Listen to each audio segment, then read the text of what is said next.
ایک بدو عورت تھی، جب آپ تشریف لے گئے نا ہجرت کر کے مدینہ، تو رابغ ایک جگہ آتی ہے، وہاں بھوک لگی، پیاس بھی، تو ایک خیمہ دیکھا، وہاں پہنچے تو ایک بڑھیا بیٹھی تھی، اس کا نام تھا ام معبد الخزاعیہ۔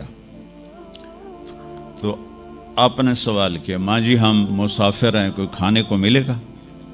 تو نے کہا بیٹا قحط کا زمانہ ہے، کچھ بھی نہیں ہے۔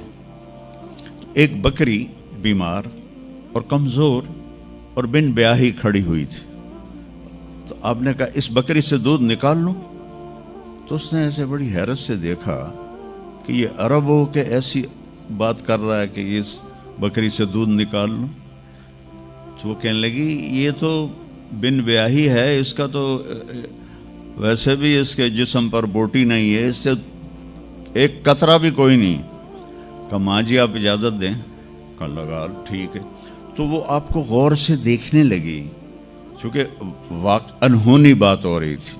آپ نے اتنا بڑا وہ تھا برتن، وہ آپ نے لیا اور اس کے تھنوں کو یوں ہاتھ لگایا تو وہ چھلک کے مشکیزے کی طرح نیچے آ گئے، اور آپ نے دودھ نکالا اور وہ فل ہو گیا۔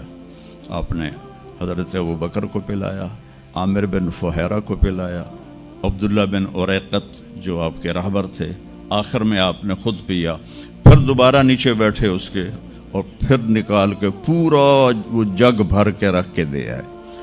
بکری کی عمر ہوتی ہے 7 سال، 7 سال تک یا ذبح ہو جائے یا وہ از خود مر جائے گی۔ بہت کم ہوتا ہے کہ کوئی بکری 7 سے 8 سال ہو جائے۔ یہ اس بکری کو میرے نبی کے ہاتھ لگے تھے، یہ بکری 22 برس زندہ رہی، 22 برس، اور اس کو ذبح نہیں کیا گیا، یہ مر گئی، خود ہی مر گئی، وہ نبی کے ہاتھوں کی برکت۔ شام کو اس کا خامد آیا ابو معبد، انہوں نے کہا یہ دودھ کہاں سے؟ تو ام معبد کہنے لگی اس بکری سے۔ پاگل ہو گئی ہیں، یہ بکری دودھ دے سکتی ہے؟ کہ میں بھی یہ سمجھی آئی نہیں دین دی، پر کوئی جادوگر آیا ہے، وہ ہاتھاں دی کرامت آئی ہے، جگ بھریا پیا۔ کہنے لگا ان عتیلی، مجھے اس کی صورت بتا، وہ کیسا تھا؟ مجھے لگتا ہے یہ وہ قریشی ہے جس کی خبر مشہور ہو گئی ہے کہ وہ مکہ چھوڑ کے مدینے جا رہا ہے۔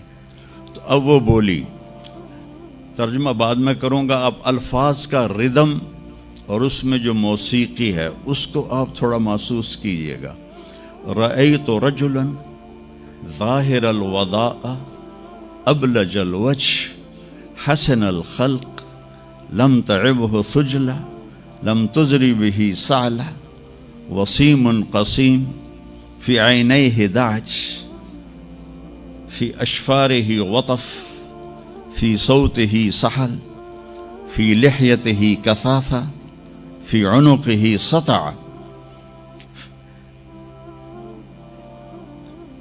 اذا تکلم علاہ البہا واذا سکت علاہ الوقار من انفسکم۔ تو کہ میں نے ایک شخص دیکھا جیسے 14ویں کا چاند کپڑے پہن کے نیچے اتر آیا ہو، اور 14ویں کے چاند کی طرح چہرہ چمکتا تھا، کلیوں کی طرح روشن تھا، ماتھا بہت خوبصورت چوڑا تھا، سر بہت خوبصورت سیاہ بڑے بال تھے، اور بھویں بڑی خوبصورت کمان کی طرح، یہاں بال نہیں تھے، یہ جگہ صاف تھی۔ یہ ہماری بچیاں یہاں ان کو لیزر کرواتی ہیں، بھائی تو ان کو مٹاؤ یہاں سے، ہائی ہائی بھی کر دیا انتے اے بھی مٹائیں دیا۔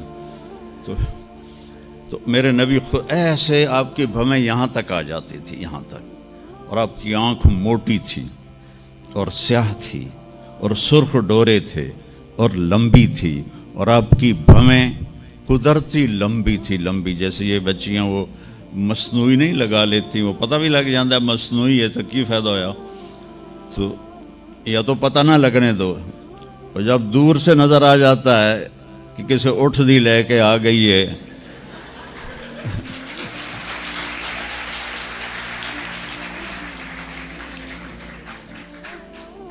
اونٹ کی بھویں بڑی موٹی ہوتی ہیں اور ڈبل ہوتی ہیں، ڈبل، تو اس لیے میں نے کہا جو میں کیسے اٹھ دی لے کے آ گیا. اور خوبصورت داڑھی تھی، لمبی گردن سراہی دار تھی.